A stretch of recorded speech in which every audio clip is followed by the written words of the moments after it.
السلام علیکم۔ کیس کے ناول پہ آپ سب کو ویلکم۔ ایک خوبصورت ناول پیش کر رہے ہیں جس کا نام ہے شہر وفا آباد کیا۔ ناول کی رائٹر ہیں زرنین آرزو۔ چلیے چلتے ہیں ناول کی جانب۔ ان دنوں گرمیاں پورے جوبن پر تھی۔ رات تو کسی نہ کسی طرح گزر ہی جاتی، مگر دن کو سورج وہ آگ برساتا کہ خدا کی پناہ۔ گرمی کی شدت سے نڈال پرندے ایک ڈال سے دوسری ڈال پر اور ایک درخت سے دوسرے درخت پر پھدک پھدک کر بیٹھ جاتے اور اپنی اپنی بولیوں میں ایک دوسرے سے گرمی کی شدت کا رونا روتے۔ مارے پیاس کے ان کی چونچیں بیشتر وقت کھلی رہتی، درختوں اور پھولوں کے شاداب پتے مرجھائے رہتے۔ ایسے میں نگاہیں بے اختیار آسمان کی طرف اٹھ جاتی کہ شاید بادل کا کوئی بھولا بھٹکا آوارہ ٹکڑا ہی نظر آ جائے، مگر شاید خدا کو اپنے بندوں کا بھی اور امتحان مقصود تھا، جبھی تو نیلا آسمان بادلوں کے بغیر بالکل سونا پڑا تھا۔ اس روز صبح سے ہی حبس کا عالم تھا، البتہ نیلے آکاش پر جانے کہاں سے کالے سرمئی اور اودے بادل جمع ہو گئے تھے، مگر ہوا بالکل بند تھی۔ ایسے میں پسینہ خشک ہونے کا نام ہی نہیں لے رہا تھا۔ اف کتنی جان لیوا گرمی ہے۔ عفنان احمد آفس سے آتے ہی سیدھا air conditioner T V lounge میں چلے آئے۔ وہ سب بھی وہیں ڈیرا ڈالے بیٹھے تھے۔ بالکل بھائی جان، سچ ان بادلوں کو صبح سے دیکھ دیکھ کر تو میرا خون گھول رہا ہے۔ دل چاہتا ہے کہ انہیں گیلے کپڑوں کی طرح نچوڑ ڈالوں تاکہ دھرتی کچھ تو سیراب ہو نہ۔ زین احمد نے جھنجھلا کر کہا تو زرینہ بیگم ہنس دی۔ بالکل پاگل ہو بیٹا، اور کیا امی جان، گرمی کا زور ٹوٹ ہی نہیں رہا۔ ہاں یہ تو ہے، مگر اب کیا کیا جا سکتا ہے، جب خدا کو منظور ہوگا بادل برس پڑیں گے۔ عفنان احمد نے ٹائی ڈھیلی کرتے ہوئے کہا۔ خدا کرے آج بارش ہو جائے، زین بولا۔ کیا بات ہے بیٹا، آج تم نے آفس دیر نہیں لگا دی؟ زرینہ بیگم نے پوچھا۔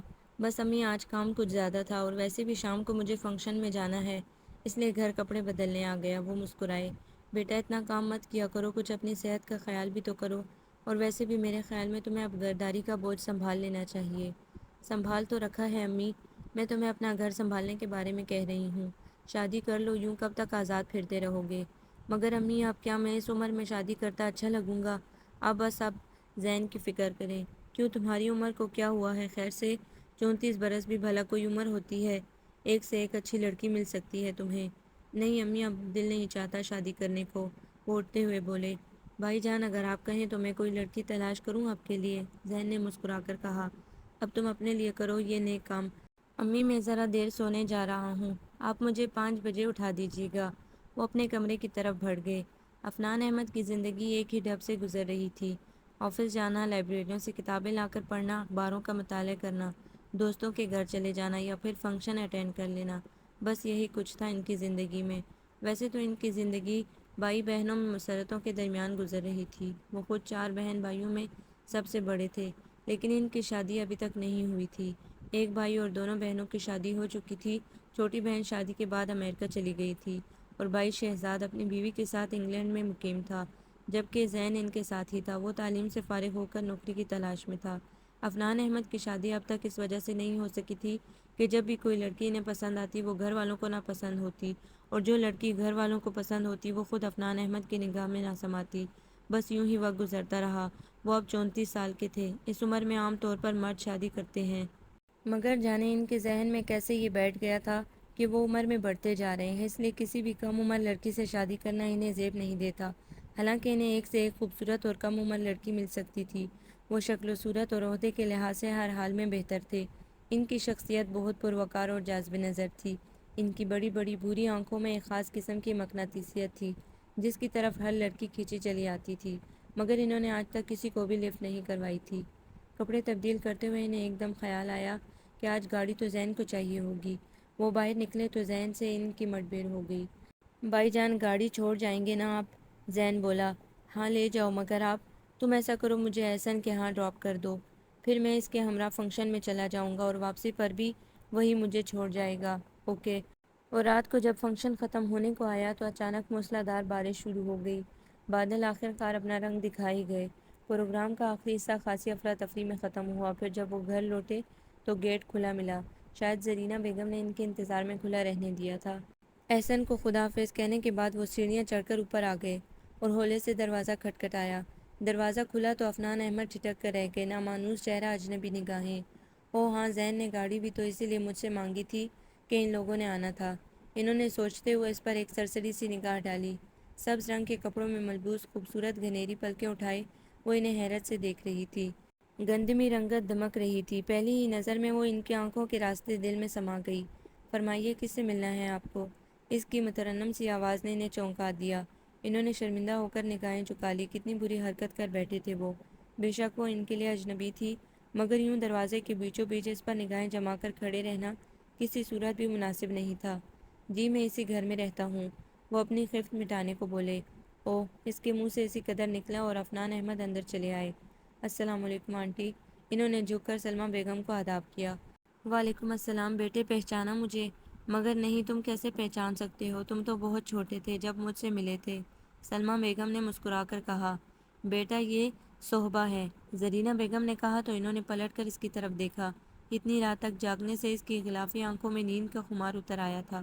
کوئی تکلیف تو نہیں ہوئی آپ لوگوں کو سفر میں؟ وہ سلمیٰ بیگم سے مخاطب ہوئے۔ نہیں بیٹے، سفر آرام سے کٹا اور زین بھی وقت پر اسٹیشن پہنچ گیا تھا۔ اوکے، اب آپ آرام کریں۔ انہوں نے کلائی پر بندھی ہوئی گھڑی پر ایک نگاہ دوڑائی اور اپنے کمرے کی جانب بڑھ گئے۔ دوسرے دن چھٹی تھی، وہ رات کی نیند پوری کرنے کی خاطر دیر تک سوتے رہے۔ جب وہ بیدار ہوئے تو دھوپ ان کے آدھے کمرے تک بڑھ آئی تھی۔ اوہ، 10:30 بج گئے۔ وہ بڑبڑاتے ہوئے بستر سے اٹھے اور باتھ روم میں جا گھسے۔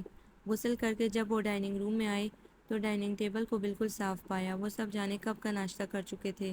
Afnan Ahmed TV lounge کی طرف بڑھ آئے۔ زین کہہ رہا تھا، سچ آپ کو لاہور یقیناً پسند آئے گا۔ میں ایک ہفتے کے اندر اندر سارے لاہور کی سیر کروا دوں گا۔ پسند آئے یا نہ آئے، جہاں کا دانہ پانی قسمت میں لکھ دیا رہنا تو وہی ہے۔ صہبا کی اداسی سے بھرپور آواز سنائی دی۔ ارے تم ایک دفعہ لاہور کی سیر کر تو لو، پھر تم کہیں اور جانے کا کبھی نام نہیں لوگی۔ اچھا کر لیں گے سیر بھی، تو پھر آج ہی چلو، زین اصرار کرتے ہوئے بولا۔ اتنی بھی جلدی کیا ہے، کوئی ہم 1-2 دن کے لیے تھوڑا ہی آئے ہیں، اب تو مستقل یہاں رہنا ہے، آہستہ آہستہ خود ہی سب کچھ دیکھ لیں گے۔ عفنان احمد نے اندر داخل ہو کر سلمیٰ بیگم کو سلام کیا اور پھر زرینہ بیگم سے مخاطب ہو کر بولے، کیوں امی، ناشتہ ملے گا یا نہیں؟ ملے گا، کیوں نہیں، تم بیٹھو، میں ابھی ناشتہ لگائی دیتی ہوں۔ سلمیٰ بیگم نے جلدی سے کہا تو وہ صہبا کو ناشتے کے بارے میں ہدایات دینے لگی۔ ناشتے سے فارغ ہو کر عفنان احمد پھر اپنے کمرے میں آ گئے اور بڑی دیر تک اخبار پڑھتے رہے۔ بھائی جان، زین کی آواز سن کر انہوں نے اخبار سے نگاہیں اٹھائی۔ کیا بات ہے؟ بھائی جان، ذرا گاڑی چاہیے تھی وہ صہبا کو لاہور کی۔ اوکے اوکے، یہ لو چابی۔ انہوں نے اس کی بات مکمل ہونے سے پہلے ہی چابی اس کی طرف اچھالی، جسے زین نے بڑی مہارت سے کیچ کر لیا۔ دیکھا بھائی جان کتنے اچھے ہیں، فوراً چابی دے دی، تم تو خواہ مخواہ ہی ڈر رہی تھی۔ زین صہبا کے ہمراہ پورچ کی جانب آتے ہوئے بولا۔ وہ بس ایسے ہی، دراصل وہ کافی سنجیدہ ہے نا، اس لیے اس نے جواز پیش کرنا چاہا۔ ہاں دراصل اس میں تمہارا بھی کوئی قصور نہیں، وہ شروع سے ہی تنہائی پسند واقع ہوئے ہیں۔ خیر تم بیٹھو، زین ڈرائیونگ سیٹ پر بیٹھتے ہوئے بولا تو صہبا بھی بیٹھ گئی۔ ایک بات پوچھوں زین، یہ ابھی تک انہوں نے شادی کیوں نہیں کی؟ میرے خیال میں بھائی جان کے ہاتھ میں شادی کی لکیر ہے ہی نہیں، یہ سب فضول باتیں ہیں۔ اصل میں تمہیں نہیں معلوم، ان کے لیے بے شمار لڑکیاں دیکھی گئی ہیں، مگر انہیں کوئی پسند ہی نہیں آتی۔ کس قسم کی لڑکی پسند ہے انہیں؟ صہبا کے لہجے میں اشتیاق ہی اشتیاق تھا۔ یہ تو خدا کے سوا اور کوئی نہیں جانتا۔ سچ زین، انہیں دیکھ کر بہت افسوس ہو رہا ہے، کتنے تنہا تنہا سے رہتے ہیں وہ، حالانکہ ان کے پاس خدا کی عطا کی ہوئی ہر خوبی موجود ہے۔ تم کروا دو ان کی شادی، مگر کس سے؟ میں تو خود اجنبی ہوں یہاں، خود سے ہی کروا لو۔ روانی میں زین کے منہ سے بے اختیار نکل گیا، مگر پھر اس نے زبان دانتوں تلے دبا دی۔ اس کی اس غیر متوقع بات پر صہبا چونکی، حیرت سے اسے دیکھا۔ یہ کیا کہہ گیا تھا وہ، اور کتنا غلط کہہ گیا تھا؟ اس کی اور عفنان احمد کی عمروں میں جو فرق تھا، اس کا اندازہ اسے اچھی طرح تھا۔ عفنان احمد اس سے پورے 12 سال بڑے تھے، پھر وہ کیسے ان کے بارے میں اس انداز سے سوچ سکتی تھی؟ انہیں سامنے دیکھ کر تو خواہ مخواہ ہی اس پر گھبراہٹ کا دورہ پڑ جاتا تھا کہ کہیں نادانستگی میں کوئی بدتمیزی سرزد نہ ہو جائے۔ اس کے اوپر ان کا رعب سا قائم تھا، بزرگوں والا رعب۔ عفنان احمد کی عمر کوئی اتنی زیادہ نہ تھی، مگر انہوں نے خود پر سنجیدگی کا وہ خول چڑھا رکھا تھا جس نے انہیں اپنی عمر سے کئی گنا زیادہ بڑا بنا دیا تھا، اور صہبا کو سامنے دیکھتے ہی اس سنجیدگی میں اور بھی اضافہ ہو جاتا تھا۔ دراصل عفنان احمد نے اب کبھی بھی شادی نہ کرنے کا فیصلہ کر لیا تھا۔ انہوں نے اپنی زندگی کے کچھ اصول متعین کر لیے تھے اور وہ اپنے ان اصولوں اور نظریات میں کسی قسم کی تبدیلی بھی نہیں چاہتے تھے، مگر صہبا کو دیکھتے ہی انہیں اپنے اصول ریت کی دیوار معلوم ہونے لگے، اپنے نظریات کھوکھلے نظر آنے لگے۔ ان کی زندگی جو سیدھے اور سپاٹ انداز میں گزر رہی تھی، جس میں کوئی رعنائی نہیں تھی، کوئی رنگینی نہیں تھی، اب اس میں بالکل غیر محسوس طور پر ایک انقلاب سا آ گیا تھا۔ صہبا کا سراپا جب بھی ان کے تصور میں آ کر ان کی تنہائیوں میں دخل ہوتا تو وہ جھنجھلا جاتے، خود کو سمجھاتے، سرزنش کرتے، لیکن آہستہ آہستہ اس کا طلسم ان پر پوری طرح چھاتا چلا جا رہا تھا۔ صہبا عفنان احمد کی خالہ زاد تھی۔ سلمیٰ بیگم شادی ہوتے ہی مسقط مقیم ہو گئی تھی۔ صہبا بھی وہیں پیدا ہوئی تھی۔ 22 برس تک وہ وہاں بہت خوش و خرم رہے، مگر جانے ایک رات جمیل یزدانی صہبا کے والد کو کیا ہوا کہ دوسرے دن انہیں اٹھنا نصیب ہی نہیں ہوا۔ ان کے انتقال کے بعد وہ تنہا رہ گئی۔ ان کا کوئی بیٹا تو تھا نہیں جو جمیل یزدانی کے کاروبار کو سنبھالتا، اس لیے وہ سب کچھ بیچ کر کراچی چلے آئیں۔ زرینہ بیگم کو جب ان لوگوں کے تنہا رہ جانے کا معلوم ہوا تو انہوں نے باقاعدہ خط و کتابت شروع کر دی۔ ہر خط میں اصرار ہوتا کہ تم صہبا کو لے کر میرے پاس چلی آؤ۔ ان کی محبت اور اصرار پر مجبور ہو کر سلمیٰ بیگم لاہور چلی آئیں۔ صہبا کو آئے کافی روز ہو گئے تھے۔ زین نے اسے تقریباً پورا لاہور گھما ڈالا تھا۔ اس کی زین سے اچھی خاصی دوستی ہو گئی تھی، اور وہ تھا بھی تو بہت شوق، بس ہر وقت ہی کوئی نہ کوئی ہنگامہ کیے رکھتا۔ اس وقت بھی وہ لان میں کھڑا صہبا کو کرکٹ کھیلنے پر مجبور کر رہا تھا۔ بھئی مجھے تو معاف ہی رکھو، مجھ سے نہیں کھیلا جاتا یہ بیہودہ کھیل۔ صہبا نے کانوں کو ہاتھ لگا لیے۔ ارے لڑکی، سوچ کر بولا کرو، اگر وسیم اکرم یا افریدی نے سن لیا تو قسم سے تمہارا سر پھوڑ کر رکھ دیں گے۔ بس بس، زیادہ جذباتی ہونے کی ضرورت نہیں، میں نہیں کھیلنے والی۔ ہاں ہاں، مجھے خوش دیکھ کر تو تمہیں تکلیف ہوگی۔ مجھے کیوں تکلیف ہوگی بھلا؟ وہ مسکرائی۔ تو پھر ضد کیوں کر رہی ہو اس طرح؟ میں ضد کر رہی ہوں یا تم؟ ذرا سا انکار کیا کر دیا تم تو الجھنے ہی لگے۔ وہ منہ بنا کر اندر جانے لگی۔ اسے الجھنا کہتے ہیں؟ ہاں۔ اچھا بابا معاف کر دو، مجھ سے غلطی ہو گئی۔ زین نے کانوں کو ہاتھ لگائے تو وہ مسکرا دی، اور بالکنی میں کھڑے عفنان احمد اضطراب سے پہلو بدل کر رہ گئے۔ کتنی بے تکلف ہو چکی تھی وہ زین کے ساتھ، کیسے مسکرا مسکرا کر باتیں کر رہی تھی، اور ان کے سامنے کیسی سنجیدہ بنی رہتی تھی۔ اپنے اور صہبا کے درمیان اجنبیت کی دیوار تو میں نے خود ہی کھڑی کر رکھی ہے، پھر کسی سے کیا گلہ؟ میں ہی اپنی دنیا میں مگن رہتا ہوں، ارد گرد کے لوگوں کا ہوش ہی نہیں رہتا مجھے۔ وہ وہاں سے ہٹ آئے اور تھکے تھکے انداز میں صوفے پر گر گئے۔ صہبا، تم کیوں میری پرسکون زندگی میں ہلچل مچانے چلی آئی ہو؟ میری سوچوں کو، میرے احساسات کو یہ کون سا انوکھا روپ دے دیا ہے تم نے؟ تمہارے آ جانے سے میری زندگی کے سونے پن میں کمی آ گئی ہے۔ کیوں آخر کیوں؟ تم میں ایسی کیا کشش، ایسا کون سا جادو ہے کہ میں بے اختیار تمہاری طرف کھینچا چلا جا رہا ہوں؟ میرے دل و دماغ پر محبت کا غبار چھا رہا ہے، تمہاری محبت کا غبار چھا رہا ہے، تمہاری محبت کا غبار۔ اس دن وہ دوپہر کو اپنے کمرے میں لیٹے کتاب پڑھ رہے تھے کہ دروازے پر دستک ہوئی۔ کون؟ جی چائے لے لیجئے۔ صہبا کی آواز سنائی دی۔ انہوں نے دیکھا گلابی کپڑوں میں وہ بے حد حسین لگ رہی تھی۔ ناحق زحمت کی تم نے، میں خود ہی چلا آتا وہاں۔ اس میں زحمت کی کیا بات ہے؟ بہرحال بہت بہت شکریہ، وہ سنجیدگی سے بولے۔ صہبا نے چائے سائڈ ٹیبل پر رکھی اور جانے کو مڑی تو عفنان احمد نے کہا، کہاں جا رہی ہو؟ بیٹھو۔ جی۔ وہ کچھ نروس ہو کر پاس پڑی کرسی پر ٹک گئی۔ چند منٹ تک خاموشی رہی، پھر وہ گویا ہوئے۔ صہبا، دراصل میری مصروفیات کچھ اس قسم کی ہیں کہ مجھے تم سے بات کرنے کا موقع ہی نہیں ملتا۔ صہبا خاموش رہی۔ اب وہ اس بات کا بھلا کیا جواب دیتی؟ میں یہ پوچھنا چاہ رہا تھا کہ تمہیں یہاں کسی قسم کی تکلیف تو نہیں؟ تم خوش تو ہو نا یہاں؟ جی، اس نے مختصراً کہا۔ وہ عفنان احمد کے سامنے زیادہ تر سنجیدہ ہی رہتی تھی۔ ہر وقت یہی خیال رہتا تھا کہ کہیں کوئی غلط کام نہ ہو جائے، کوئی غلط بات نہ نکل جائے زبان سے۔ سب کے ساتھ بیٹھی ہوئی اچھی بھلی باتیں کیا کرتی تھی، مگر عفنان احمد کو سامنے دیکھتے ہی زبان گنگ ہو جاتی تھی، ہونٹ سل جاتے تھے۔ انہوں نے دیکھا بے تحاشا گھنیری ریشمی پلکیں جھکائے وہ بہت سی دل فریب لگ رہی تھی۔ گندمی رخساروں پر سرخی سی پھیلی تھی، ننھے ننھے آویزے کانوں میں ہلکورے لے رہے تھے۔ وہ ایک ٹک اسمیش کو دیکھے گئے، جو خون بن کر ان کی رگوں میں دوڑ رہی تھی، جو دھڑکن بن کر ان کے دل میں بس گئی تھی۔ وہ اسے دیکھتے ہوئے کہیں کہ کہیں پہنچ گئے۔ کیا تم میرے دل کی بات کبھی جان پاؤ گی صہبا؟ کیا تمہیں معلوم ہو سکے گا کبھی کہ ایک شخص تمہیں اپنے دل کی تمام تر شدتوں سے چاہتا چلا آ رہا ہے؟ کاش تم بنا کچھ کہے، بنا کچھ سنے میری دل کی بات جان سکو، مگر نہیں۔ شاید تم زین کو چاہتی ہو، میرے بھائی کو، جو مجھے بہت عزیز ہے، اور مجھے اس کی خوشی ہر لحاظ سے عزیز ہے۔ بڑا بھائی ہونے کے ناطے یہ میرا حق ہے کہ میں اس کی خوشیوں کو پامال ہونے نہ دوں۔ میں تم سے دستبردار ہو جاؤں گا صہبا، مگر میرا تم سے رابطہ ہی کب ہے جو میں… وہ جو سوچتے چلے جا رہے تھے اس کی آواز پر چونک پڑے۔ میں اب جاؤں؟ میں تمہیں کس ناطے سے روک سکتا ہوں بھلا؟ اور اگر میں ایسا کر بھی لوں تو کیا تم روکنا پسند کرو گی؟ انہوں نے سوچا۔ آپ نے بتایا نہیں۔ ہاں جاؤ، مجھے بھی کچھ ضروری کام کرنا ہے۔ وہ گہری سنجیدگی کے ساتھ بولے تو وہ جانے کے لیے مڑی، اور عفنان احمد کی نگاہیں اس کی پشت پر لہراتی ہوئی گھنے بالوں کی چوٹی میں ٹک کر رہ گئی۔ اس روز عفنان احمد آفس سے جلد چلے آئے، تھکے تھکے سے، مزمل سے، سر میں شدید درد ہو رہا تھا، آنکھیں بری طرح جل رہی تھی۔ انہوں نے ٹائی کی نوٹ ڈھیلی کرتے ہوئے زرینہ بیگم کو پکارا۔ آنٹی اور امی کسی کی عیادت کو گئی ہیں، صہبا نے آ کر جواب دیا۔ اوہ، چند لمحے خاموش رہنے کے بعد وہ گویا ہوئے۔ پلیز کیا ایک کپ چائے مل سکتی ہے؟ بہت طلب ہو رہی ہے۔ ان کی آواز بہت بھاری ہو رہی تھی۔ صہبا نے ان کی سرخ ہوتی آنکھوں کو دیکھا تو پریشان سی ہو گئی۔ آپ کی طبیعت تو ٹھیک ہے نا؟ ہاں، بس یوں ہی سر میں درد ہے۔ وہ سر تھام کر بولے کہ شاید اس طرح درد کم ہو جائے۔ زکام کے آثار بھی پیدا ہو چلے تھے۔ انہوں نے تیزی سے رومال نکال کر منہ پر رکھا اور آتی ہوئی چھینک کو روکا۔ صہبا نے دیکھا ان کی طبیعت واقعی بہت خراب معلوم ہو رہی تھی۔ بوری آنکھیں سرخ انگارہ ہو چلی تھی۔ وہ گھبرا گئی۔ پلیز آپ اپنے کمرے میں آرام کریں، میں ابھی چائے بنا کر لاتی ہوں۔ وہ اپنے کمرے کی طرف بڑھ گئے۔ ان کے قدموں کی ہلکی سی لڑکھڑاہٹ صہبا کی نگاہوں سے پوشیدہ نہ رہ سکی۔ اپنے کمرے میں آ کر عفنان احمد باتھ روم میں گھس گئے اور چہرے پر ٹھنڈے پانی کے چھینٹے مارنے لگے۔ کپڑے بدلنے کی ان میں ہمت نہ تھی، چنانچہ وہ جوتوں سمیت ہی بیڈ پر آ کر گر سے گئے۔ سر میں اس قدر شدید درد ہو رہا تھا کہ دل بے اختیار چاہ اٹھا کہ کوئی آ کر سر دبا دے۔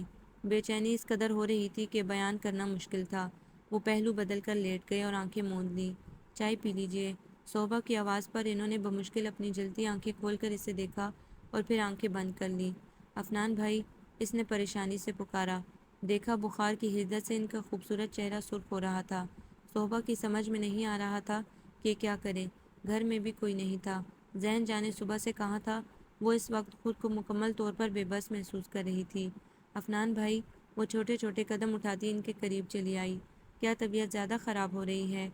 میں ابھی کسی کو ڈاکٹر کو بلانے کو کہتی ہوں۔ اس نے آہستگی سے کمبل ان کے سینے تک اڑایا اور پریشان سی برآمدے میں چلی آئی۔ اسی لمحے زرینہ بیگم وغیرہ گیٹ میں داخل ہوئی۔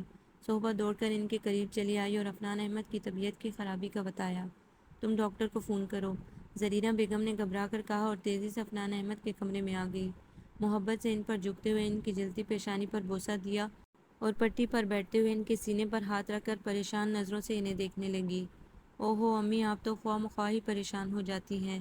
عفنان احمد نے سرخ انگارہ آنکھوں سے زرینہ بیگم کو دیکھا۔ ڈاکٹر نے عفنان کو دیکھا۔ بخار کافی تیز تھا۔ اس نے دوائی دی، انجیکشن لگایا اور آرام کرنے کا مشورہ دیا۔ عفنان کی طبیعت قدرے سنبھل گئی اور شام تک پڑے سوتے رہے۔ دوسرے دن بخار بالکل اتر گیا مگر کمزوری باقی تھی، اس لیے زرینہ بیگم نے انہیں آفس نہیں جانے دیا۔ ان کی بیماری کا سن کر صوفیہ، عفنان کی بہن، گھبرا کر چلی آئی۔ دیکھا، مینا کہتی تھی کہ آرام صحت کے لیے بہت ضروری ہے، مگر یہاں ہماری سنتا ہی کون ہے۔ ارے کچھ نہیں ہوا مجھے، یہ تو بس امی نے خواہ مخواہ ہی تمہیں اطلاع دے کر پریشان کر دیا۔ عفنان احمد ایزی چیئر پر بیٹھے مسکراتے رہے۔ بس رہنے دے بھائی جان، مجھے آپ کی لاپرواہ طبیعت کا اچھی طرح پتہ ہے۔ امی آپ ہی کچھ خیال کریں، کیوں شادی نہیں کر دیتی ان کی؟ آپ کی ذمہ داریاں کم ہو جائیں گی۔ میں تو تیار ہوں بیٹا، پر یہ تمہارا بھائی مانتا ہی نہیں۔ واہ، کیسے نہیں مانتے؟ اب کہ انہیں ضرور ہماری بات ماننا ہوگی۔ آپ کوئی لڑکی تو دیکھیں۔ لڑکی تو میری نظر میں ہے صہبا، وہ اتنے عرصے سے ہماری نگاہوں کے سامنے ہے۔ قدرت نے اسے حسن و صورت کے ساتھ حسن سیرت سے بھی نوازا ہے۔ کیا میں غلط کہہ رہی ہوں؟ زرینہ بیگم کے منہ سے صہبا کا نام سن کر عفنان احمد دکھ سے مسکرا دیے۔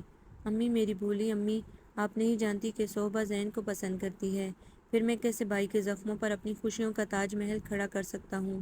انہوں نے کرب سے سوچا۔ بالکل صحیح کہہ رہی ہیں امی، سلیقہ، سکراپا، تعلیم، کسی چیز کی بھی کمی تو نہیں ہے صہبا میں۔ امی آپ میرا خیال چھوڑ دیجئے اور اسے زین کے لیے پسند کر لیں۔ عفنان احمد کے لبوں پر ایک زخمی سی مسکراہٹ تھی۔ پاگل ہوئے ہو کیا؟ وہ زین سے پورے 1 سال بڑی ہے۔ امی عمروں سے کیا فرق پڑتا ہے؟ اور صہبا اور میری عمر میں بھی تو بہت فرق ہے۔ کوئی زیادہ فرق تو نہیں، اور پھر مرد تو عورتوں سے بڑے ہوا ہی کرتے ہیں۔ تم اس وہم کو دل میں جگہ نہ دو۔ لیکن امی آپ نے اس سلسلے میں اس کی مرضی بھی معلوم کی ہے؟ ہو سکتا ہے وہ کسی اور کو پسند کرتی ہو۔ میرا مطلب ہے کہ وہ مجھ سے شادی کرنے پر خوش نہ ہو۔ وہ کھل کر نہ کہہ سکے کہ وہ زین کو پسند کرتی ہے۔ گو کہ یہ سب کہتے ہوئے وہ جس ذہنی اذیت سے دوچار تھے، اسے صرف وہی جانتے تھے۔ لو بھلا، تم سے بہتر اور کون مل سکتا ہے؟ کس چیز کی کمی ہے تم میں؟ تمہارے پاس عہدہ ہے، پیسہ ہے، خوبصورتی ہے، پھر وہ کیوں تم سے شادی پر خوش نہ ہوگی؟ بس اب میں تمہاری ایک بھی نہیں سنوں گی۔ میں آج ہی سلمیٰ سے بات کرتی ہوں اس رشتے کی، زرینہ بیگم نے حتمی فیصلہ دیتے ہوئے کہا۔ مگر امی مجھے یہ پسند نہیں ہوگا کہ زبردستی یہ رشتہ جوڑا جائے۔ ٹھیک ہے، ہم صوبہ سے بھی اس کی مرضی معلوم کر لیں گے، تمہاری ضد کے لیے یہ بھی صحیح۔ ان کے جانے کے بعد انہوں نے آنکھیں موند لی۔ بے فکر رہو زین، میں تمہارے راستے کی دیوار نہیں بنوں گا، میں امی کو سچ سچ بتا دوں گا۔ اس رات ٹی وی پر وہ اپنا پسندیدہ ڈرامہ فیملی فرینڈ دیکھ رہی تھی کہ جبھی زین چلا آیا۔ کہاں غائب رہتی ہو سارا سارا دن؟ وہ صوفے پر بیٹھتے ہوئے بولا۔ کہیں نہیں، یہی ہوتی ہوں گھر پر۔ یہ کیا ہوتا جا رہا ہے تمہیں؟ کیوں کنوتی بنتی جا رہی ہو؟ اب تمہارا کہیں گھومنے کو دل نہیں چاہتا کیا؟ نہیں۔ کیوں؟ وہ چڑ کر بولا۔ بس ہر وقت مٹر گشت کرنا مجھے پسند نہیں۔ وہ اس سے بھی زیادہ چڑ کر بولی۔ پہلے تو ایسا نہیں تھا۔ زین، تمیز سے بات کیا کرو مجھ سے، میں تم سے پورے 1 سال بڑی ہوں، میرا ادب کرنا تمہارا فرض ہے۔ عمر میں 1 سال بڑی ہو تو کیا ہوا، قد میں تو میں تم سے 2 فٹ لمبا ہوں۔ اچھا اب دماغ نہیں چاٹو میرا، مجھے ڈرامہ دیکھنے دو۔ نہیں، جب تک میری بکواس کا جواب نہیں دو گی میں اسی طرح تمہارا مغز چاٹتا رہوں گا۔ اس نے بڑھ کر ٹی وی بند کر دیا۔ خدا کے لیے زین، کیا چاہتے ہو تم؟ وہ عاجز آ کر بولی۔ میں یہ پوچھنا چاہ رہا ہوں کہ کیا تم خوش نہیں ہو؟ کس بات پر؟ عفنان بھائی کے ساتھ رشتے پر۔ اس میں ناخوش ہونے والی کوئی بات نہیں ہے، وہ سپاٹ لہجے میں بولی۔ تم جاتے ہو یا میں اٹھ کر چلی جاؤں؟ وہ کاٹ کھانے والے انداز میں بولی۔ مجھ پر کوئی اثر نہیں ہونے والا، بڑی ڈیٹ قسم کی شے ہوں میں، جب تک اگلوا نہ لوں گا پیچھے نہیں ہٹوں گا۔ یا میرے مولا، کس مصیبت میں پھنس گئی ہوں میں؟ وہ روحان سی ہو گئی۔ یہ مصیبت ٹل بھی سکتی ہے اگر بتا دو تو۔ سچ زین، ایسی کوئی بات نہیں، پلیز مجھے تنگ نہ کرو۔ اس کی آنکھوں کے گوشے بھیگ گئے۔ اچھا بابا نہیں بتاتی تو نہ بتاؤ، اس میں رونے کی کیا بات ہے؟ وہ منہ بنا کر باہر نکل گیا اور وہ گہرا سانس بھر کر رہ گئی۔ اب میں تمہیں کیا بتاؤں زین، کیسے اپنے دکھوں سے آگاہ کروں؟ میری امی جو اس رشتے پر بے حد خوش ہیں، کیسے انکار کر کے ان کا سکون چھین لوں؟ میں نے تو کبھی عفنان بھائی کو اس نظر سے دیکھا تک نہیں، انہیں ہمیشہ اپنا بزرگ جانا، مگر قسمت یہ کون سا کھیل کھیل رہی ہے میرے ساتھ؟ کیوں وہ انہیں میرا ہمسفر بنانے پر تلی ہے؟ عفنان میرے آئیڈیل نہیں۔ ٹھیک ہے، وہ کسی بھی لڑکی کا آئیڈیل ہو سکتے ہیں اور کوئی بھی لڑکی انہیں اپنا جیون ساتھی بنانے پر تیار ہو سکتی ہے، مگر وہ میرے آئیڈیل سے مطابقت نہیں رکھتے۔ میں انکار کر دوں گی اس رشتے سے۔ شادی 2 دلوں کے ملنے کا نام ہے، ساری عمر کے عذاب کا نہیں۔ اس شام وہ باہر لان میں آئے تو دیکھا صہبا اکیلی بیٹھی بڑے انہماک سے کوئی کتاب پڑھ رہی تھی۔ وہ اس کے سامنے والی کرسی پر بیٹھ گئے۔ صہبا نے کتاب بند کر دی۔ انہیں سامنے دیکھ کر اس کا رنگ متغیر ہو گیا تھا۔ ارے تم نے کتاب کیوں بند کر دی؟ پڑھتی رہو۔ نہیں، میں کافی دیر سے پڑھ رہی ہوں۔ وہ اٹھ کر جانے لگی۔ سنو صہبا، عفنان نے بے قراری سے پکارا۔ جی؟ وہ سوالیہ نگاہوں سے انہیں دیکھنے لگی۔ صہبا، تم اس رشتے سے خوش تو ہو؟ یہ آپ کیوں پوچھ رہے ہیں؟ وہ سپاٹ لہجے میں بولی۔ اس لیے کہ میں نہیں چاہتا کہ کسی پر خواہ مخواہ ظلم ہو، اگر تم بخوشی راضی ہو تو۔ ظلم تو ہو بھی چکا عفنان صاحب، وہ ان کی بات کاٹ کر بولی۔ تو گویا میرا اندازہ درست نکلا، تم خوش نہیں ہو۔ چند لمحے کے توقف کے بعد وہ اداسی سے بولے۔ اس لیے خاموشی سے سر جھکا لیا۔ کہیں ایسا تو نہیں تم کسی اور کو پسند کرتی ہو؟ میں کس کو پسند کروں گی؟ کس کو جانتی ہوں میں یہاں؟ تو پھر اس انکار کی وجہ؟ یہ جان کر انہیں از حد خوشی ہوئی کہ وہ زین کے معاملے میں غلط فہمی میں تھے۔ کوئی خاص وجہ نہیں، پھر بھی بس آپ میرے آئیڈیل سے مطابقت نہیں رکھتے۔ چند سیکنڈ کی خاموشی کے بعد صہبا نے کہا تو وہ خاموشی سے اٹھ کر اندر چلے گئے۔ ان کے کمرے کی لائٹ بند تھی، لیکن لائٹ جلانے کو ان کا دل بھی نہ چاہا۔ وہ سگریٹ جلا کر صوفے پر نیم دراز ہو گئے۔ زندگی میں پہلی بار عفنان احمد کو اپنے سینے میں ایک ناقابل بیان سی تکلیف کا احساس ہوا۔ اندر ہی اندر جیسے کوئی چیز ٹوٹ کر بکھر گئی۔ دکھ اس کے انکار پر نہیں تھا، دکھ تو اس بات پر تھا کہ وہ ان سے ابھی تک انجان تھی، کہ ان کی چاہت کی تپش کو محسوس نہیں کر سکتی تھی۔ انہوں نے سگریٹ کا ایک گہرا کش لے کر سوچا۔ صہبا، میں تم پر ہرگز بھی ظاہر نہیں کروں گا کہ میں تم سے محبت کرتا ہوں، کہ کچھ باتیں انکہی اور انسنی بھی رہنی چاہیے، کچھ جذبات اور احساسات دل کے نہا خانوں میں ہی رہنا چاہیے۔ ایسے جذبات، ایسے احساسات اور ایسی باتیں نازک آبکینیوں کی طرح ہوتی ہیں جو ذرا سی ٹھیس لگنے سے ٹوٹ جاتی ہیں اور انہیں سمیٹنے کی کوشش میں ہاتھ لہو لہان ہو جاتے ہیں۔ انہوں نے بے چینی سے پہلو بدلا۔ میں تمہیں کبھی دوش نہیں دوں گا صہبا، کیونکہ میں جانتا ہوں کہ تمہاری اور میری عمروں کا فرق ہی ہمارے بیچ دیوار ہے۔ تمہارا کوئی قصور نہیں، اس میں قصور ہے سراسر تو صرف میرا، کہ میں نے کیوں بغیر سوچے سمجھے تمہیں اپنے دل میں مہمان کر لیا، کیوں تمہارے تصور کو اپنے دل و دماغ میں جگہ دے دی، جو اب میرے لیے روک بن گیا ہے، کیوں میں چھپ کے تم سے اجازت لیے بغیر تمہیں من ہی من میں چاہتا رہا، کیوں میں آج بھی ویسا ہی اکیلا اور تنہا ہوں جیسا تم سے ملنے سے پہلے تھا۔ اف، ان کے دل میں کیسی توڑ پھوڑ ہو رہی تھی، اس کا اندازہ سوائے ان کے اور کون لگا سکتا تھا۔ ان کا دل چاہ رہا تھا کہ وہ اس گھر کو اور سب کو چھوڑ چھاڑ کر کہیں دور چلا جائے، اور پھر عفان احمد کے انکار نے گویا سارے گھر کے در و دیوار کو ہلا کر رکھ دیا۔ ان کے اس فیصلے نے سب کو متاثر کر دیا تھا۔ سلمیٰ بیگم، جو دل ہی دل میں بیٹی کے نصیب اتنے اچھے ہونے پر خدا کی شکر گزار تھی، بے حد خوش تھی، اس انکار پر سکتے کے عالم میں رہ گئی۔ زرینہ بیگم بھی حیران تھی کہ انہوں نے کیوں انکار کر دیا۔ صوفیہ اور زین بھی ان سے ناراض تھے۔ ان کے اس انکار سے صوبہ کو حیرانی ضرور ہوئی، مگر دکھ نام کی کوئی شے بھی اس کے قریب نہیں بھٹکی۔ وہ تو یہ سوچ کر مطمئن ہو گئی تھی کہ خدا نے خود ہی اس کے سر سے بوجھ اتار دیا۔ اگر وہ خود انکار کرتی تو سب کو بہت دکھ ہوتا، مگر عفان احمد کے انکار پر جو دھچکا لگے گا وہ وقتی ہوگا۔ ان کے اس فیصلے سے صوبہ کی کھوئی ہوئی شوخیاں واپس آ گئی تھی، مگر عفان احمد اب مزید سنجیدہ ہو گئے تھے۔ سارا دن آفس میں گزارنے کے بعد شام کو کہیں نہ کہیں نکل جاتے اور رات گئے واپس لوٹتے۔ زرینہ بیگم ان کے اس معمول سے بے حد پریشان تھی۔ ان کی سمجھ میں نہیں آ رہا تھا کہ انکار بھی اس رشتے سے عفان احمد نے خود ہی کیا ہے، اور پھر خود ہی یہ تکلیف دہ رویہ اختیار کیے ہوئے ہے۔ آخر کیوں؟ یہ وہ سوال تھا کہ جس کا جواب ان کے پاس نہیں تھا۔ اس رات وہ 2 بجے گھر لوٹے تھے۔ ٹی وی لاؤنج سے ہو کر اپنے کمرے کی طرف بڑھنے ہی چاہتے تھے کہ سامنے زرینہ بیگم کو دیکھ کر ٹھٹک کر رہ گئے۔ آپ ابھی تک سوئی نہیں امی؟ میں تمہارا انتظار کر رہی تھی۔ کیوں آپ ناحق پریشان ہو جاتی ہیں؟ کیا بات ہے بیٹا، تم راتوں کو دیر سے گھر لوٹنے لگے ہو؟ کوئی بات نہیں امی، وہ دکھ سے مسکرا دیے۔ کیا دکھ ہے تمہیں؟ کیوں اتنے لاپرواہ ہوتے جا رہے ہو، جبکہ سب کچھ تمہاری مرضی کے مطابق ہوا ہے؟ تم نے صحبہ سے رشتے سے انکار کیا تو ہم صبر کر کے بیٹھ گئے، مگر میں دیکھ رہی ہوں کہ جب سے تم نے یہ فیصلہ کیا ہے تب سے تم ہی پریشان اور دکھی ہو۔ امی آپ بھی کمال کرتی ہیں، میں بھلا کیوں پریشان ہونے لگا؟ جائیے آپ آرام کریں، مجھے بھی نیند آ رہی ہے، انہوں نے ہنس کر کہا۔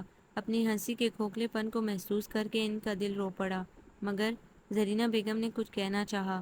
شب بخیر امی، عفان احمد نے جلدی سے کہا اور اپنے کمرے کی جانب بڑھ گئے، اور وہ الجھی نگاہوں سے انہیں جاتے ہوئے دیکھتی رہیں۔ اور پھر انہی دنوں عفان احمد کا پھوپھی زاد فرہاد کراچی سے چلا آیا۔ شوخشنگ سا خوش شکل فرہاد بالکل صحبہ کا آئیڈیل تھا۔ اس کے آنے سے گھر کی رونقوں میں اضافہ ہو گیا تھا۔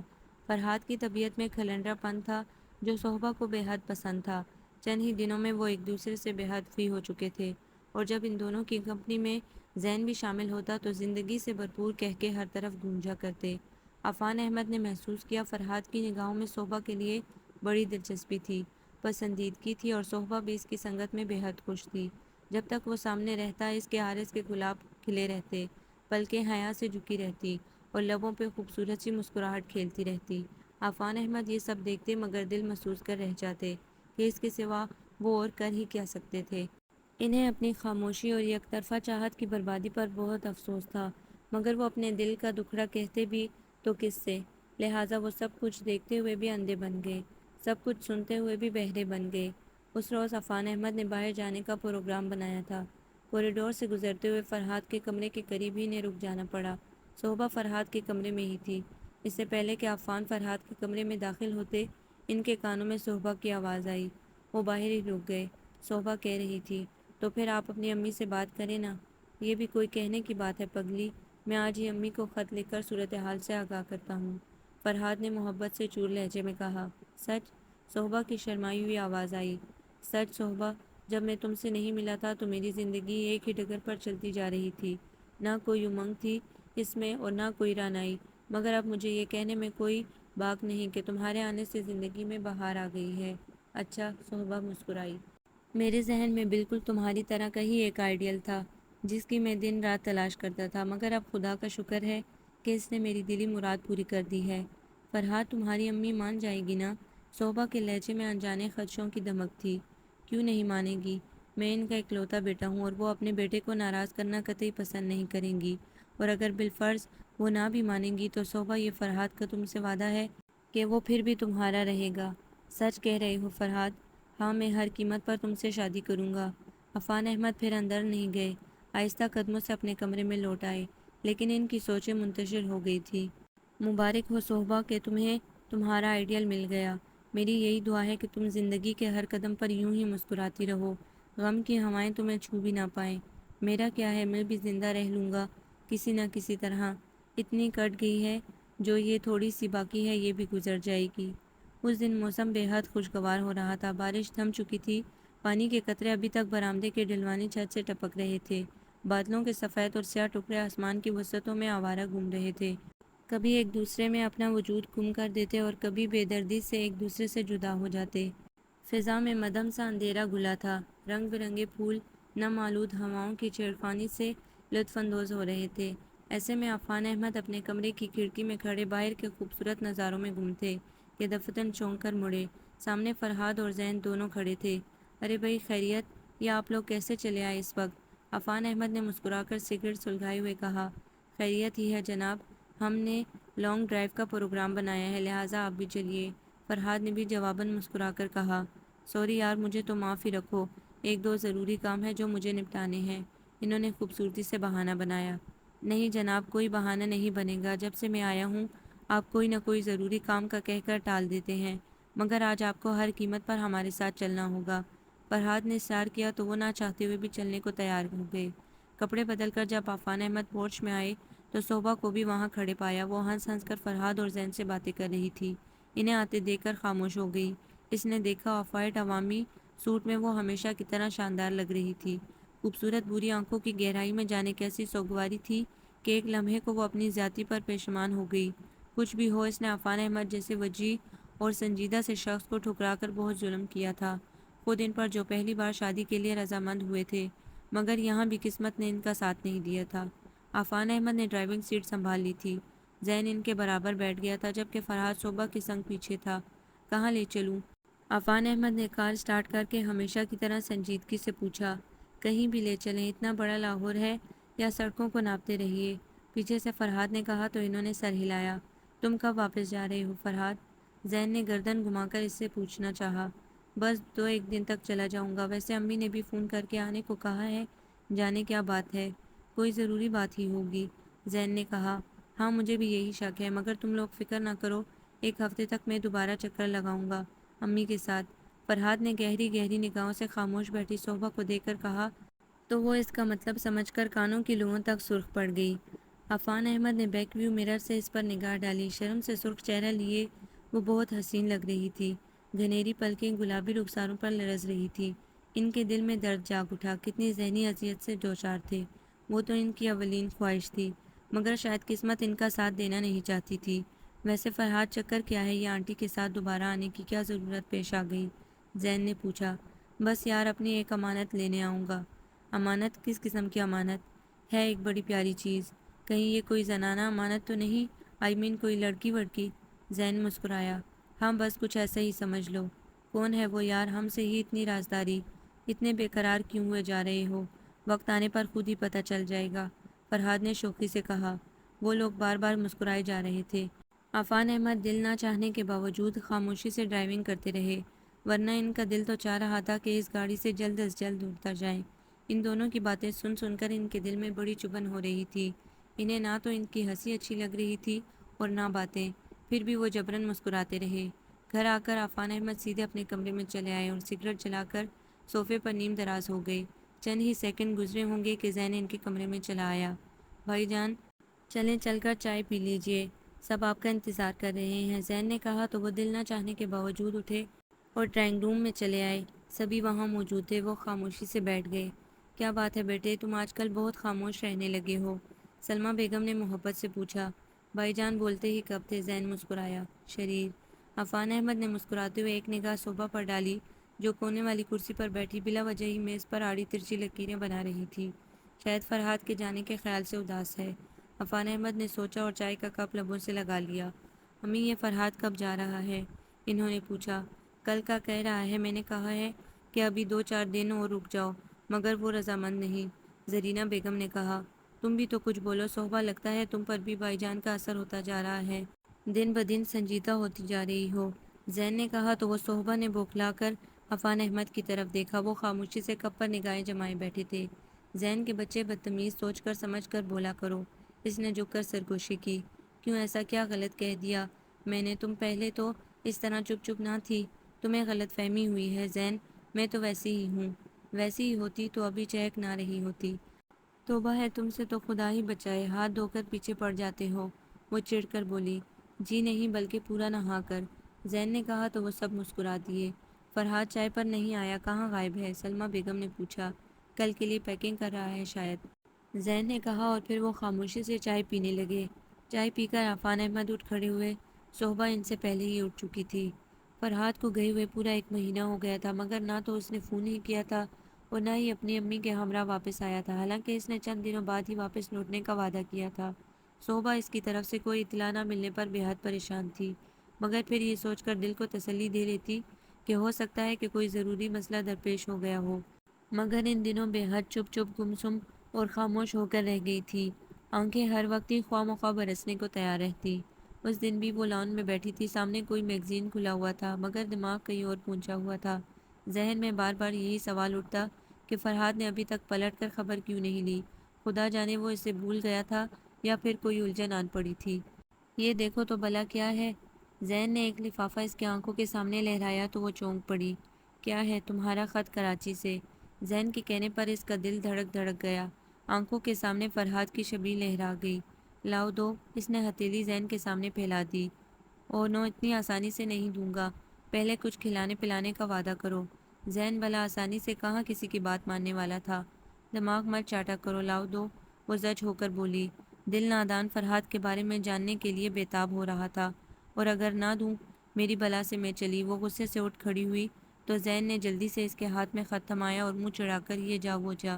صہبا نے اپنے کمرے میں آ کر جلدی سے خط کھولا اور بےتاب نگاہیں سطروں پر پھسلتی چلی گئی، مگر جوں جوں خط پڑھتی چلی گئی چہرہ زرد ہوتا چلا گیا، آنکھوں کے سامنے اندھیرا ہی اندھیرا چھا گیا تھا۔ اس نے لکھا تھا، صہبا، میں جانتا ہوں کہ تم نے میرا شدت سے انتظار کیا ہوگا، ہر پل مجھے پکارا ہوگا، مگر میں نہیں آیا، اور آتا بھی کیسے؟ میں خود بھی تمہارا سامنا کرنے کی ہمت نہیں کر پا رہا تھا۔ میں تم سے شرمندہ ہوں صہبا۔ 1 مہینہ پہلے جب میں تمہارے پاس سے گھر واپس آیا تو امی نے میرے لیے پہلے ہی اپنی پسند کی لڑکی ڈھونڈ رکھی تھی، بلکہ انہوں نے مجھ سے رائے لیے بغیر بات پکی بھی کر دی تھی۔ میں نے انہیں بڑا سمجھایا، بہت شور مچایا کہ میں تم سے شادی کرنا چاہتا ہوں، مگر انہوں نے میری ایک نہ مانی۔ میں نے حمیرہ سے شادی کرنے سے انکار کر دیا تو انہوں نے مجھے قسم دے کر مجبور کر دیا۔ میں بے بس ہو گیا۔ صہبا، تمہارا پیار مجبور ہو گیا، اور میں نے 1 ہفتے قبل ہی حمیرہ سے شادی کر لی ہے۔ تمہیں اس لیے نہ بتا سکا کہ میں تم سے بے حد شرمندہ تھا۔ اب بھی میں خود کو بڑی مشکل سے یہ خط لکھنے پر تیار کر پا رہا ہوں۔ مجھے معاف کر دینا صہبا۔ یہ سب پڑھ کر وہ بے حد روئی۔ دل تو چاہا کہ اس بے وفا کا گریبان پکڑ کر پوچھے کہ یہ سب اس نے کیوں کیا؟ اس میں جب حالات کا سامنا کرنے کی ہمت نہیں تھی تو کیوں اسے سنہری سپنوں کے جال میں پھانسا؟ کیوں اسے محبت کے فریب کا جھانسا دیا؟ کیوں نہ اسے سب کچھ صحیح صحیح بتا دیا کہ اس میں اپنی ماں لڑنے کا حوصلہ نہیں؟ اس نے خط پرزے پرزے کر دیا اور اپنے ڈولتے وجود کو کرسی پر گرا دیا۔ صہبا، دیکھ لیا، ایک آئیڈیل پرست لڑکی کا یہی انجام ہوتا ہے جو تمہارا ہوا۔ تم جیسی بیوقوف لڑکیاں آنکھیں بند کیے کچھ جانے بغیر اندھا دھند کسی بھی اجنبی کی بات پر یقین کر کے اسے اپنا سب کچھ مان لیتی ہیں، اس کی چاہتوں میں دور تک بھاگتی چلی جاتی ہیں کہ واپسی کا کوئی راستہ باقی نہیں رہتا۔ تقدیر نے تم پر ظلم نہیں کیا صہبا، بلکہ ظالم تو تم خود ہو، خود غرض ہو، جو تم نے کسی کی خوشیوں کو پامال کر کے اپنا گلشن بنانے کا سوچا، جو تم نے کسی کے جذبات کا رتی برابر بھی خیال نہیں کیا، کسی کی پیار چھلکاتی آنکھوں کو نظر انداز کر دیا۔ اب جب کہ تقدیر نے تمہیں سزا دی ہے تو بلبلا کیوں رہی ہو؟ کیوں تم سے یہ دکھ برداشت نہیں ہو رہا؟ یہ بھی سوچا کبھی تم نے کہ تمہارے انکار پر کسی کو بھی ایسے ہی دکھ ہوگا، وہ بھی کرب کی اسی منزل سے گزرا ہوگا جس پر سے تم خود گزری ہو؟ کیا برائی تھی عفان احمد میں جو تم نے انہیں بری طرح ٹھکرا دیا؟ وہ شکل و صورت میں کمتر تھے؟ کیا ان کے پاس اعلیٰ عہدہ نہیں تھا؟ کیا تعلیم اور پیسے کی کمی تھی ان کے پاس؟ کس چیز کی کمی تھی جو تم نے انہیں ٹھکرا دیا؟ صرف ان کی سنجیدہ طبیعت ہی تو تمہیں پسند تھی، مگر دیکھ لیا تم نے کسی شوق سے محبت کر کے کیا انجام نکلا اس کا؟ جس کی طبیعت میں سنجیدگی نہ ہو وہ بھلا محبت میں کہاں سنجیدہ ہو سکتا ہے؟ صہبا، تم نے بہت ظلم کیا ہے عفان پر، اب بھی کچھ نہیں بگڑا، اپنے گناہ کا کفارہ کر لو، ورنہ تا حیات تم اپنے اس فیصلے پر پچھتاتی رہو گی۔ صہبا کی نگاہوں کے سامنے بار بار عفان احمد کا وجیز سراپا لہراتا تھا، بڑی بڑی اداس آنکھیں جن میں کرب، حسرت اور دکھ سبھی کچھ تھا، اسے آ کر پریشان کرنے لگی۔ وہ سناٹے اور تنہائی کے بھنور میں ڈوب کر ابھرتی رہی۔ کافی رات تک اسے نیند نہیں آئی۔ رات نیند پوری نہ ہونے کے سبب صبح اس کا سر بھاری ہو رہا تھا اور آنکھیں بوجھل۔ وہ ناشتے کی میز پر بھی نہ گئی کہ مبادا عفان احمد سے سامنا نہ ہو جائے۔ اگر ہو گیا تو پھر وہ کیسے شرمندگی کے باعث ان کا سامنا کر پائے گی۔ ایک ہفتہ اسی کشمکش میں گزر گیا۔ وہ عفان احمد کا بہت کم سامنا کرتی، جانے کیوں اس شخص سے نگاہ ملاتے ہوئے اسے اپنے وجود سے نفرت ہونے لگتی تھی۔ جس بری طرح اس نے عفان احمد کے دل کی بستی اجاڑی تھی، جس نفرت سے ان کی چاہت اور محبت کی توہین کی تھی، اس کا احساس بار بار اسے بے چین کیے رکھتا، تڑپائے رکھتا۔ اس دن عفان احمد جلد ہی آفس سے لوٹ آئے تھے۔ سب گھر والے زین کے ہمراہ کہیں گئے ہوئے تھے، لہٰذا وہ سیدھے اپنے کمرے کی طرف چلے آئے۔ انہوں نے جوں ہی پردہ ہٹایا، وہ دروازے میں ہی ٹھٹک کر رہ گئے۔ صہبا کی پشت ان کی جانب تھی اور ان کی بڑی سی تصویر صہبا نے ہاتھ میں تھام رکھی تھی۔ عفان احمد کی سمجھ میں نہیں آیا کہ وہ اندر جائیں یا واپس پلٹ جائیں۔ اپنے کمرے میں اس کی موجودگی پر وہ حیران ہو رہے تھے۔ انہوں نے ذرا سا کھنکار کر اسے اپنی جانب متوجہ کیا۔ صہبا، جس کا چہرہ تمتمایا ہوا تھا اور آنکھیں سرخ تھیں، عفان احمد کو سامنے دیکھ کر گھبرا گئی، چہرہ بری طرح زرد پڑ گیا۔ کیا بات ہے صہبا، تمہاری طبیعت تو ٹھیک ہے؟ انہوں نے ہمیشہ کی طرح سنجیدہ لہجے میں پوچھا۔ جی۔ وہ بڑی مشکل سے خود کو سنبھالے کھڑی تھی۔ عفان احمد نے اس کے چہرے کو بغور دیکھا، اس کی غلافی آنکھوں میں آنسو جلسا رہے تھے۔ وہ تڑپ اٹھے۔ کیا ہوا صہبا؟ کچھ نہیں۔ چند لمحے عفان احمد خاموش رہے، پھر گویا ہوئے۔ امی جان کہاں ہیں؟ وہ امی کے ساتھ کسی کے گھر گئی ہیں، وہ دھیرے سے بولی۔ کس کے گھر؟ میں نہیں جانتی، وہ جانے کو پلٹی۔ صہبا، جی۔ ادھر بیٹھو۔ انہوں نے کرسی کی جانب اشارہ کیا۔ اس نے حکم کی تعمیل کی۔ مجھے تو تم بیمار نظر آ رہی ہو۔ انہوں نے اس کے چہرے کی طرف دیکھا۔ وہ بہت زرد اور کمزور نظر آ رہی تھی۔ کپڑوں کی گلابی رنگت بھی اس کے چہرے پر اثر انداز نہیں ہو سکی تھی۔ نہیں، مجھے تو کچھ بھی نہیں ہوا، صہبا نے آنکھوں میں امڑ آنے والے آنسوں کی ساری نمی حلق میں اتارتے ہوئے کہا۔ جھوٹ۔ وہ خاموش رہی۔ اپنا غم کسی سے کہہ دینے سے دل کا بوجھ ہلکا ہو جاتا ہے۔ صہبا، تم بھی کہہ ڈالو جو تمہارے دل میں پوشیدہ ہے، انہوں نے دھیرے سے کہا تو صہبا نے بڑی حیرت سے ان کی گہری گہری بوری آنکھوں میں دیکھا۔ وہ فیس ریڈنگ میں کتنے ماہر تھے۔ میں بہت بدقسمت ہوں عفان صاحب۔ آنسو ضبط کرنے کی کوشش میں اس کا چہرہ سرخ پڑ گیا۔ کوئی بدقسمت نہیں ہوا کرتا صہبا، مگر میں ہوں۔ فرحاد کا کوئی پیغام ملا؟ میرا مطلب ہے کہ اس نے اپنی خیریت کی کوئی اطلاع دی؟ فرحاد کا نام سن کر اس کی آنکھوں میں غصے کی لہریں دوڑ گئی، دل میں درد سا اٹھا۔ تم نے بتایا نہیں؟ انہوں نے اصرار کیا تو جواب میں صہبا نے خاموشی سے اس کا خط ان کے سامنے کر دیا۔ عفان احمد نے خط لے کر پڑھا اور چند لمحے اس کے افسردہ چہرے کو دیکھتے رہے۔ تو پھر تم نے کیا سوچا ہے؟ وہی جو پہلے دن آپ کو دیکھتے ہی میرے دل نے سوچا تھا، وہ دھیرے سے بولی۔ کیا مطلب؟ وہ چونک کر اسے دیکھنے لگے۔ جب میں نے گرمیوں کی اس بھیگی رات کو آپ کو دیکھا تھا تو تب مجھے اندازہ ہی نہ ہو سکا کہ میرے لاشعور کی گہرائیوں میں آپ اسی روز جگہ بنا بیٹھے تھے۔ لاشعور سے شعور تک آتے آتے جب آپ کی پرچھائیاں واضح ہوئیں تو بہت دیر ہو چکی تھی، اور جب دیر ہو جائے تو دکھ، افسوس اور پچھتاؤں کے سوا کچھ باقی نہیں رہتا۔ تو اب میں بھی تہہ دامن ہوں، بزرگوں کے فیصلے کو ٹھکرا کر پچھتا رہی ہوں۔ پلیز مجھے معاف کر دیں، میں غلطی پر تھی۔ میں نے سراب کو اپنی منزل سمجھ لیا تھا۔ آنسوؤں نے اس کے سارے چہرے کو بھگو ڈالا اور عفان احمد، انہیں تو ایسا محسوس ہو رہا تھا جیسے تقدیر ان پر مہربان ہو گئی ہو، ان کے سچے جذبے رنگ لائے ہوں، ویرانے میں بہار آ گئی ہو اور ان کے جذبوں کو بان مل گئی ہو۔ انہوں نے بڑی چاہت سے اس کی بھیگی بھیگی آنکھوں میں دیکھا اور بڑی نرمی سے گویا ہوئے۔ نہیں صہبا، اس میں تمہارا کوئی قصور نہیں، قصوروار میں بھی ہوں۔ مجھے شروع سے تم پر اپنے جذبوں کو ظاہر کر دینا چاہیے تھا، اپنی محبت کے بارے میں بتا دینا چاہیے تھا جو میرے دل میں پنہا رہی۔ مجھے آگے بڑھ کر تمہیں روک لینا چاہیے تھا۔ جی؟ اس نے حیرت سے ان کے وجیح سراپے کو دیکھا۔ جی میڈم، ہم نے آپ کو پہلی نظر میں ہی اپنے دل میں مہمان کر لیا تھا۔ انہوں نے دل میں اتارنے والی نگاہوں سے اسے دیکھا، مگر اس نے کچھ کہنا چاہا۔